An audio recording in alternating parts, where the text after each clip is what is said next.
Bonjour à tous, bienvenue dans la vidéo sur Mars en Verseau qui vient de passer 13 février, 6 heures du matin. Je suis en train de préparer la vidéo, on est juste la veille, on est le 12, vous l'aurez donc juste un petit peu avant. Avec une configuration, bon, on est pris à 6h06 et je l'ai mis au temps universel à Paris.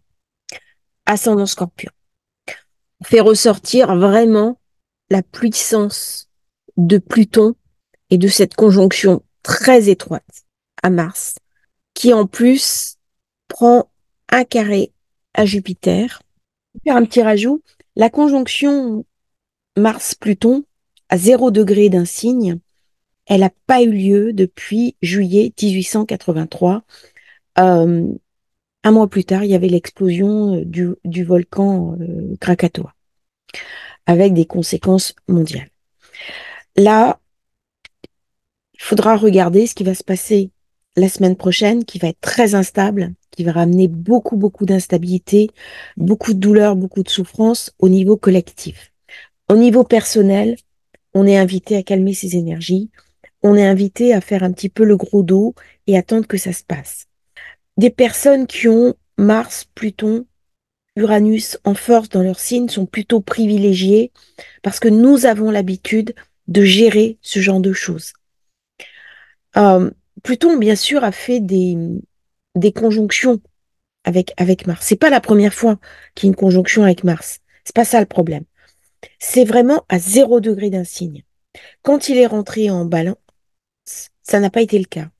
Quand il est rentré en Scorpion, ça n'a pas été le cas. Quand il est rentré en Sagittaire, ça n'a pas été le cas. En Sagittaire, on pensait que c'était la fin de la guerre froide, des risques nucléaires. Et puis on a eu le fondamentalisme qui est arrivé. Le fondamentalisme, avec toutes les conséquences que l'on voit, hein, notamment les attaques, l'instabilité, l'insécurité que ça a généré, la peur, eh bien, c'était reste de Pluton en Sagittaire. Avec Pluton en Capricorne, ben, on s'est dit que ça allait être la fin des grosses structures du gouvernement mondial, de ce genre de choses. Et puis, au lieu de cela, on a eu des banques mondiales qui ont pris le pouvoir après 2008, après cette crise des subprimes et des organisations supraétatiques qui ont pris le pas des États. C'est-à-dire, par exemple, l'Europe, en ce moment, impose aux États. Et les États ont vu leur marge de manœuvre totalement réduite. Il y a donc eu une crise quelque part mondiale. Et on se demande un peu ce qui va se passer avec ce Pluton qui arrive en Verseau. Au niveau de Mars, Mars qui est en Verseau, c'est souvent des personnes à titre personnel qui vont s'engager. C'est une action au service d'un idéal. Il y a quelque chose de très positif chez ces personnes. Alors souvent, on voit ça dans des thèmes de personnes qui sont pompiers, qui sont ambulanciers, qui sont sauveteurs, des personnes qui vont gérer l'urgence, qui vont gérer la crise, qui vont aider les autres, parfois même quitte à sacrifier leur vie. Et là, avec Pluton, il y a une netteté incroyable. Il y a quelque chose d'une concentration. Mais ça peut générer aussi une forme de colère incroyable. Euh, si on regarde bien l'état du monde, en ce moment, on est dans une crise absolument inimaginable. On tape dans la biodiversité. Et quelqu'un qui m'a mis un post ce matin à ce sujet, on peut pas continuer comme ça. On est en train de détruire tout le monde vivant autour de nous. Et l'espèce humaine en ressent des conséquences. Par exemple, il y a une baisse de natalité, mais il y a aussi de plus en plus de maladies auto-immunes. Des enfants qui arrivent, qui viennent au monde et qui ont des problèmes neurologiques, cognitifs. On voit ça exploser depuis Pluton en Vierge. Euh, et au niveau personnel, il y a une espèce de sauvagerie qui s'est mise en place. C'est-à-dire que quand on sort dans la rue, il peut y avoir une peur. Il y a des gens qui vivent dans la peur. Il y a une grosse inquiétude. Et là, ça va être quelque part un petit peu culminant. Donc, c'est une période pour prendre du recul. Pour au contraire, envoyer de l'amour, envoyer des énergies positives, savoir que c'est un trait qui vient accompagner, préparer quelque chose. C'est aussi une histoire de choix. Alors, on est dans une période qui est très feu. J'en ai parlé en astrologie chinoise. Mars, il ramène du feu. Pluton ramène du feu. Et on voit bien, lorsque le feu n'est pas sous contrôle, eh ben, c'est complètement destructeur.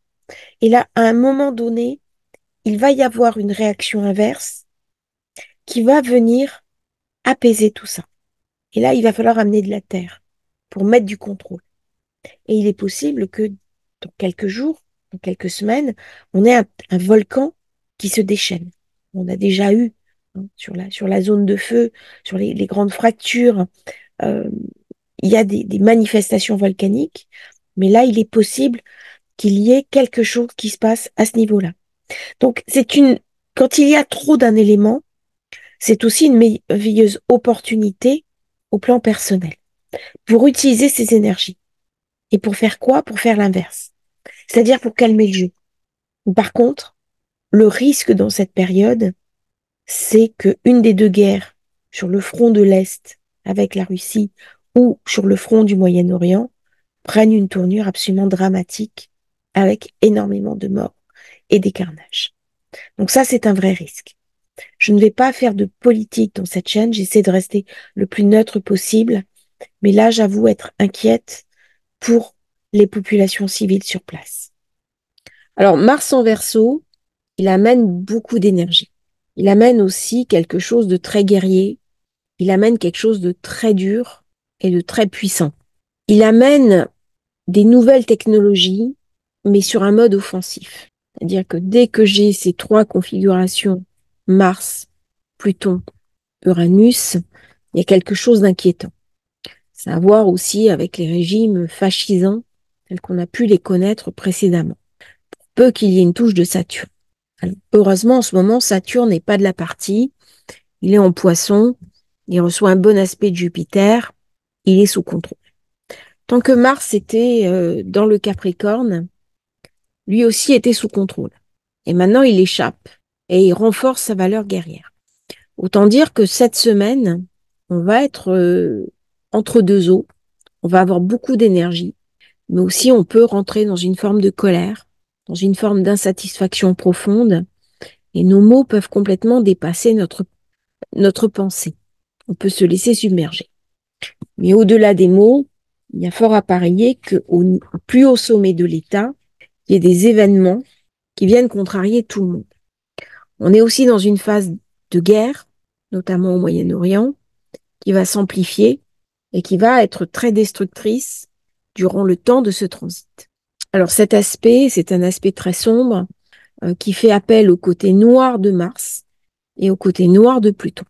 Alors déjà, ce qui me surprend dans cette configuration, puisqu'on est sur l'Ingre, et ben, toutes les planètes sont regroupées secteur 3, secteur 4, le 5, le 6 et un tout petit peu le 7. Alors dans les temps qui viennent, on va beaucoup parler d'aspects durs entre le Verseau et le Taureau.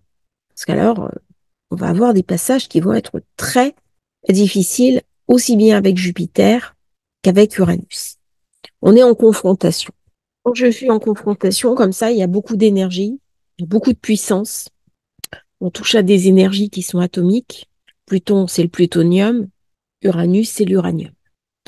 Donc, autant dire qu'il y a des choses qui sont quand même avec Mars, en plus dans le secteur qui est un élément déclencheur. Autant dire que la situation est quand même inquiétante. Alors, je n'ai pas d'aspect négatif entre Pluton et Uranus, ce qui, à mon avis, est pour l'instant une chance. On va voir quand Pluton va un petit peu avancer, ça va pas vraiment être le cas. Je pense que l'orbe, elle est déjà dépassée. Et là, c'est quand même une situation qui, sans être dramatique, est quand même anxiogène. Alors, Pluton, c'est une inversion, c'est une planète qui a mauvaise presse, c'est la planète des enfers. Mais dans les enfers, il y a deux choses. Il y a Orphée qui va ressortir des enfers, et il y a Proserpine qui va s'y faire enlever. Donc, il y a ce qui reste dans les enfers captifs, qui est en bas, qui ne ressortira pas. Mais il y a quelque chose des enfers à traverser pour ressortir de l'autre côté. C'est le mythe d'Orphée qui retrouve la lumière de l'autre côté. Pluton a toujours joué sur l'inversion. On l'a découvert en Cancer, un moment très difficile de notre histoire. Alors si Pluton c'est l'inversion par rapport au Soleil. C'est quelque part l'anti-soleil. C'est ce qui absorbe totalement la lumière et qui ne la rediffuse pas. C'est en cela qu'il est transformateur, parce qu'il vient agir sur notre psyché personnelle. Alors, si le soleil est l'oxygène qui porte la vie, bien Pluton, ça sera le gaz carbonique, les impuretés que nous rejetons hors de notre corps lorsque nous respirons. Et l'autre mythe de Pluton, eh bien, c'est le mythe de Caïn et Abel. Alors, Caïn, au départ, ce sont deux frères qui vont rencontrer un différend entre eux. L'un est agriculteur, l'autre est berger. Ah, ils vont faire des sacrifices. Et Dieu va préférer Abel plutôt que Caïn. Et Caïn va devenir très jaloux, il va tuer son frère. Et donc, c'est le premier meurtre de l'histoire. On dit que Caïn, c'est l'origine du mal. Eh bien, Pluton, ça a beaucoup à voir avec ce mythe.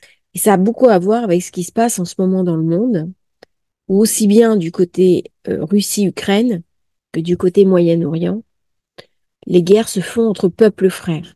Au niveau de la Russie et de l'Ukraine, eh bien, religion commune, c'est une histoire commune, c'est un partage.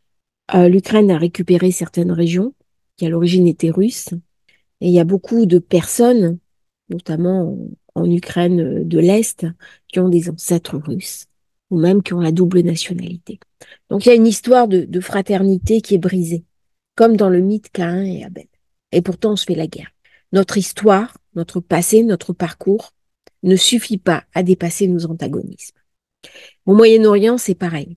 Ce sont deux peuples qui se font la guerre, qui au départ étaient sur la même terre. Et à un moment donné, pour des raisons religieuses, pour des raisons politiques, eh bien, on va sombrer tous dans une forme de folie meurtrière, dans quelque chose qui dépasse l'entendement. Et ça fait penser aussi à ce mythe de Caïn et Abel.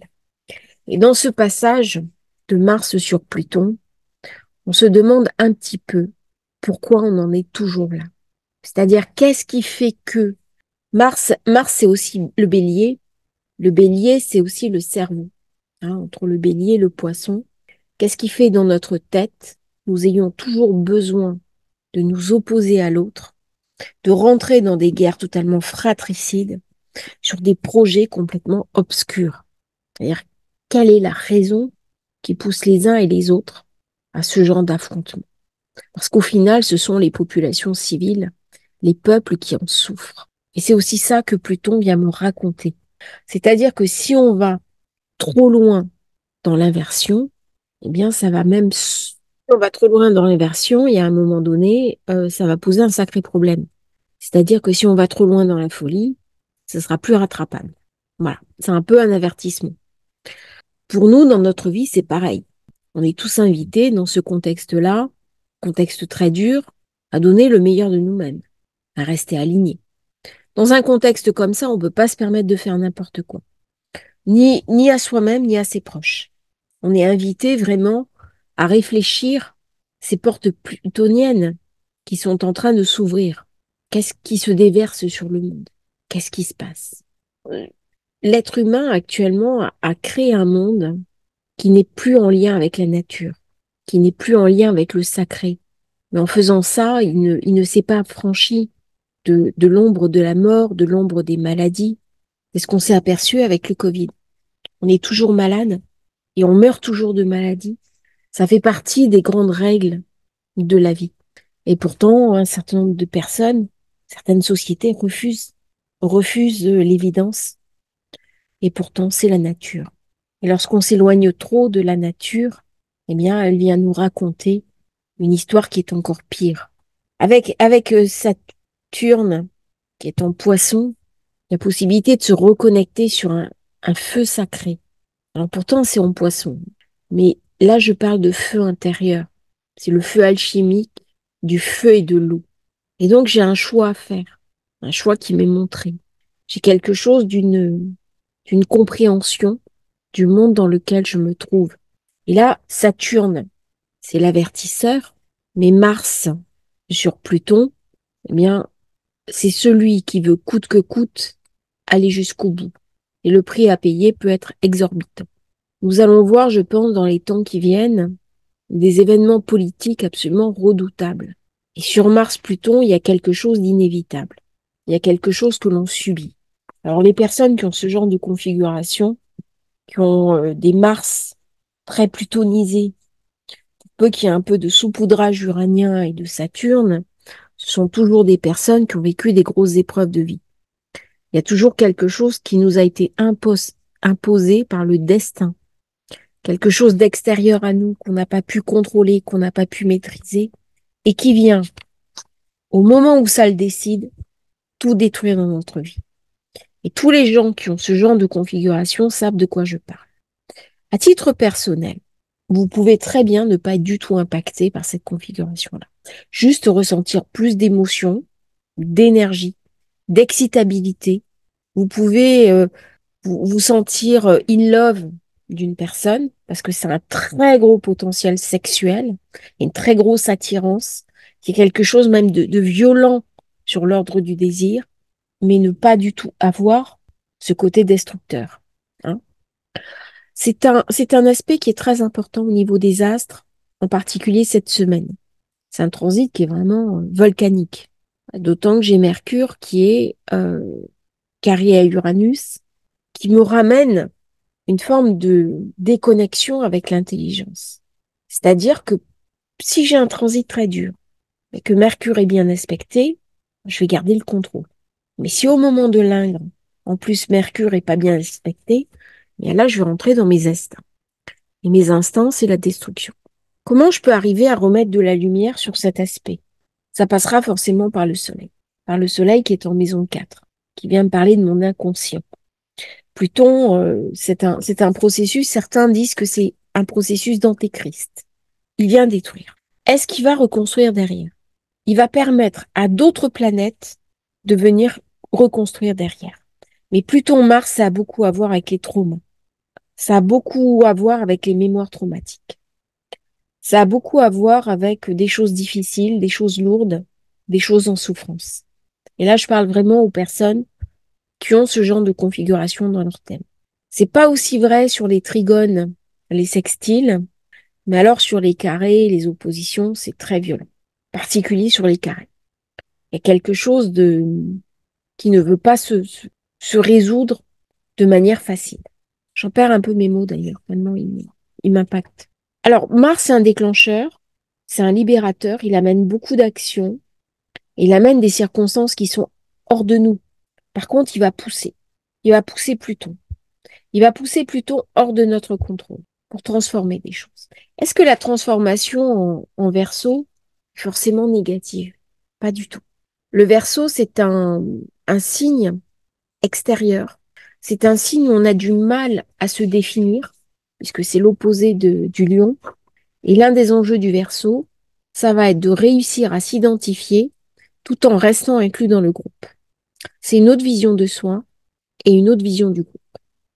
Ça veut dire que pour que cette autre vision du groupe existe, et cette autre vision de soi, encore faut-il que l'ancien schéma disparaisse.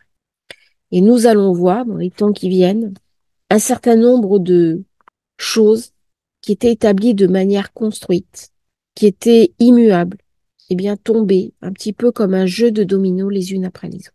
Pour que du nouveau arrive, pour qu'un nouveau monde se présente, encore faut-il que l'ancien laisse la place. Or là, l'ancien, il ne veut pas céder. Il y a quelque chose là de solaire qui se retrouve par contre en maison 4, dans une maison où le soleil est pas très à l'aise. C'est-à-dire là aussi, hein, il est un peu dans les ténèbres, le soleil. Saturne, c'est pareil. Pour ça, on est dans les ténèbres. On est dans les bas-fonds. Ça va venir nous parler de corruption. Ça va venir nous parler de scandales politiques. Ça va venir nous parler de champs de bataille, avec des guerres qui vont s'amplifier. Ça va nous parler d'accords qui n'arrivent pas à émerger, à voir le jour. Et donc, il y a des choses qui sont assez douloureuses, avec beaucoup d'échanges journalistiques, beaucoup d'informations. Ça va parler grave au niveau des échanges. Et là, il y a quelque chose qui est en train de se transformer sous nos yeux. Alors, je pense que les événements, c'est ce que j'ai dit, hein, cette semaine vont s'accélérer. Mais tant que ce transit-là ne va pas être purgé, tant que Mars ne va pas s'éloigner un tant soit peu de Pluton, eh bien, les ambiances autour de nous vont être assez lourdes. Alors, l'idéal, c'est d'utiliser ce passage-là pour changer certaines choses. pour aller de l'avant, se mettre complètement dans l'action. Je sais que je ne pourrai pas profiter totalement, ici et maintenant, du bénéfice de mes actions, mais je préfère le différer et continuer quand même à me battre. Il y a quelque chose d'accrocheur. C'est-à-dire que si j'ai des difficultés, si j'ai des souffrances, Mars-Pluton, c'est un aspect où je peux m'accrocher pour aller au-delà. Alors Mars en Verseau, parce que j'en ai pas beaucoup parlé de cette conjonction avec Pluton, et chez son comparse du Scorpion, comme Pluton. Et là, on est sur des énergies qui sont complètement scorpionisées, renvoyées au Scorpion. Et des énergies qui sont pas évidentes à gérer. Alors, Mars en Verseau, pardon, au niveau positif, ça amène des nouveaux projets. Ça amène beaucoup d'actions dans le domaine de l'informatique, des publications. Ça va amener une poussée en avant, véritablement, des intelligences artificielles, de toutes les nouvelles technologies, des NFT, dont on commence à entendre parler après un grand flop, tout ce qui est digital. Mars en Verseau va m'amener à une conscience, une action pour pousser en avant ces nouveaux projets. Comme j'ai un carré à Jupiter, on va me parler de réglementation.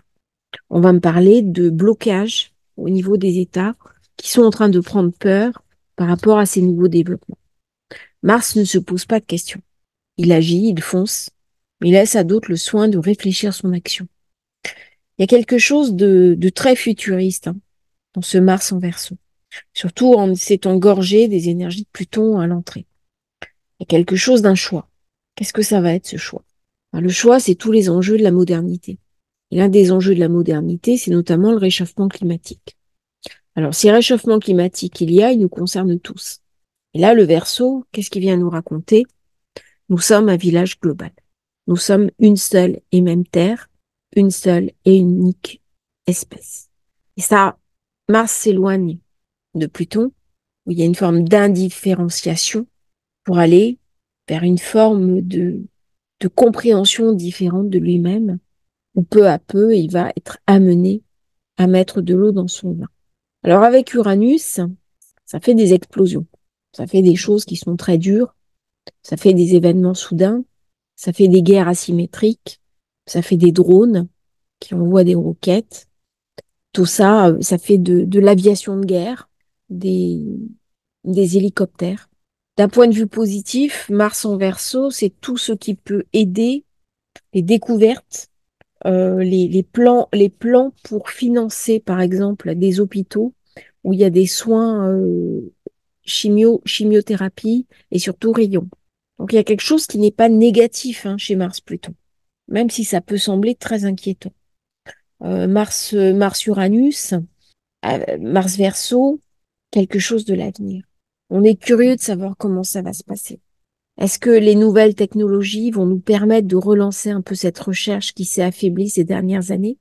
Est-ce qu'on va arriver à faire des réparations de personnes? Je pense notamment quand les cerveaux sont endommagés. Tout ça, c'est des questions que Mars en Verseau va venir poser. Alors, est-ce que les configurations destructrices de l'aspect vont jouer à plein et nous amener des événements soudains, des événements dramatiques, des événements qui vont concerner les États parce que c'est avec Jupiter? Eh ben, il y a fort à parier que ce soit le cas. Après, comme je dis toujours dans les vidéos, je peux aussi me tromper. Et là, je pense qu'avec ces configurations, il y a des choses très, très lourdes qui vont se passer. Alors, Mars sur Pluton, Mars, c'est un grand maléfique, le petit maléfique. Pour l'astrologie hellénistique, il y avait deux planètes très dures, très dangereuses, Saturne et Mars. Parce que les gens prenaient peur, parce que c'était assez négatif, on a cessé de les utiliser, tout au moins en personnel. Pour ma part, je suis un peu plus circonspecte, parce que quand on est dans de l'astrologie horaire, comme là, même si c'est pas tout à fait de l'astrologie horaire, c'est de l'ingre. Et de par l'ingre, on va avoir à peu près la coloration pour toute la durée du transit. Et on voit bien comment c'est spécialisé. Je suis dans mon truc, je suis dans mon histoire et j'en sors pas. Et là, c'est vraiment dérangeant quand j'ai des thèmes comme ça, parce qu'en fait, il y a toute une partie de la roue zodiacale qui n'est pas reconnue, qui n'est pas utilisée. Et donc, ça pose quand même pas mal de questions. Alors, Pluton, ce Mars en Verseau, quand il va avoir passé Pluton, il va se retrouver en conjonction avec Vénus. Et donc, je vais avoir un couple infernal. J'ai presque envie de dire la femme, le mari, l'amant. On ne sait pas l'amant si c'est Mars ou si c'est Pluton. Parce que ni l'un ni l'autre ne correspond à la définition du couple à la Fédot. Alors là, c'est plutôt Vénus qui va hésiter entre Mars et Pluton. Peut-être pour n'en prendre aucun des deux, d'ailleurs. On voit bien quand Pluton est en aspect faible dans un thème, eh bien, tout ce qu'il amène en termes de souffrance, en termes de douleur, en termes de difficulté. Donc, il y a fort à parier que cette conjonction très étroite avec le Soleil qui est en maison 4, Mercure qui est en Verseau, eh bien, il y a des événements qui vont échapper de notre contrôle. À titre personnel, si ces deux planètes ne sont pas en action dans votre thème, ou si vous avez des configurations positives, ne vous inquiétez pas. Ce sont quand même des projets qui se font au plan collectif, au plan global, au plan des pays. C'est ça que vient nous raconter le Verseau. C'est une histoire collective, une histoire d'humanité. Et soit nous prenons rapidement conscience que nous sommes un et une seule humanité, ou les temps qui viennent vont être difficiles. J'ai bon espoir de penser que, en dépit de tous nos différends, nous sommes beaucoup plus proches les uns des autres que ce que nous pouvons même le penser et l'imaginer.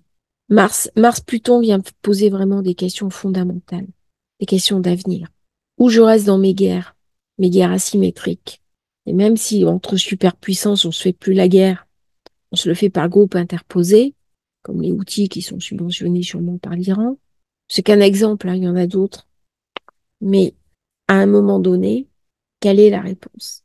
Est-ce que Pluton pourrait m'amener la réponse? C'est pas certain. C'est pas certain parce que lui, c'est pas son rôle. Il détruit et il laisse à d'autres le plan et l'élaboration du plan et le réussite du plan. Alors si j'arrive pas à sortir, j'ai dit qu'il y avait toujours Chiron qui amenait la lumière de l'espoir, sauf que Chiron est en bélier et il est coincé entre la lune noire, la lune, pardon, et le nœud nord. Et donc il y a quelque chose d'éminemment karmique dans cette période-là. Il y a quelque chose qu'on ne maîtrise pas. Et la meilleure manière de passer le cap, eh bien, c'est de se dire que ça va être difficile, mais qu'on va quand même pouvoir le faire. Donc, Chiron, il apporte pas la réponse. Eh ben, c'est Uranus qui amène la réponse. C'est Uranus en maison 7. C'est-à-dire que on est en train d'essayer de nous déposséder de notre humanité. Et c'est lorsque je me reconnecte sur le compagnon ou la compagne que j'ai, sur des groupes avec qui je suis bien, sur des histoires positives, eh bien, c'est comme ça que je vais passer le cap. Et à ce moment-là, eh bien, à un moment donné, Pluton va être invité à reprendre sa place. On retourne vers la position première de Pluton, hein, puisqu'on l'a trouvé en Cancer. Et là, Pluton, eh bien, en passant dans le Verseau, il est le jour d'après. Et Mars vient lui poser une question. Mars en Verseau, c'est qu'est-ce que tu veux faire de cette Terre qui est si belle? Et c'est tous les enjeux qu'on va avoir dans le 21e siècle, dont cette carte en particulier s'inspire et vient nous raconter. Est-ce qu'on va être capable de créer une humanité responsable, collective, avec des différences, c'est pas ça la question, mais qui ne cherche pas à imposer sa vision aux autres, même si c'est une très bonne vision, c'est pas ça. Ou est-ce qu'au contraire, on va rester dans des différends, des guerres asymétriques, des drames, des mères qui perdent leurs enfants, et une forme de racisme de part et d'autre qui vient sérieusement endommager le concept même d'humanité. Je vous amène peut-être plus de questions que de réponses. Peut-être que Pluton, c'est ça. Il vient poser les bonnes questions. Une fois qu'on a les bonnes questions, on peut avoir les bonnes réponses. J'espère que cette vidéo vous aura intéressé. N'hésitez pas à liker, à vous abonner à la chaîne et à très bientôt pour un nouveau partage sur Astrologie Facile.